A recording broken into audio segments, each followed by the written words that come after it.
மாப்பிள இதான சரியான ஸ்பாட்டு. இருந்தாலும் பார்த்து ஓப்பன் பண்றா. நாய் மப்பு முடிச்ச மாதிரி வந்துட போறியான். என்னடா சொல்ற? இந்த நாய் வந்துருச்சுல. அட மாப்பிள நீங்க தானா? ஆமா நாங்க தான். என்னவா? அப்ப கரெக்டான இடத்துக்கு வந்திருக்கேன். இப்படியே மூஞ்சிய பாத்துக்கிட்டே இருந்தா அப்படியே சரக்க ஊத்து மாப்பிள. சில பேர் இருக்காங்க மாமா, ஓசில குடிச்சே உடம்பு வளர்க்குறாங்க. மாமா உடனே சொல்ல நீ குடி. மாமா இதே சில பேர் இருக்காங்க, நாய் மூத்திரத்தை கொஞ்சம் மாதிரி குடிக்கிறாங்க மடக்கு மடக்குண்டு. ஏய் மாமா உடனே சொல்ல நீ குடியா. என்னை வச்சு ஒண்ணு காமெடி கிமெடி பண்ணலையே. ஆளே இருக்க கூட 6 கிலோமீட்டர் தள்ளி போனா நாய் நாக்க தப்பு போடுற மாதிரி வந்துடுறாங்க மாமா. மாமா இப்ப உடனே சொல்ல நீ குடி.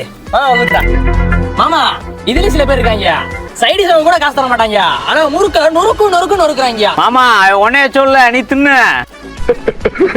இந்தா கட்டிங்கதான் இருக்கு கருமத்தை, நீயே குடிச்சு தொலை. வாடா போவா. இவ்வளவு கேவலமா யாரே ஆகிறாங்க?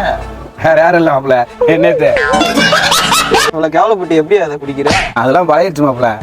அப்ப நம்ம ஒரு அவுன்ஸ் போட்டு மாப்பிள வெள்ளை சட்டை போட்டு ஓசி குடிக்க முதலா தர்றாங்க மாப்பிள. ஆண்டவன் யாரையும் விட்டதில்லை, வாழ்க்கையின் வட்டம்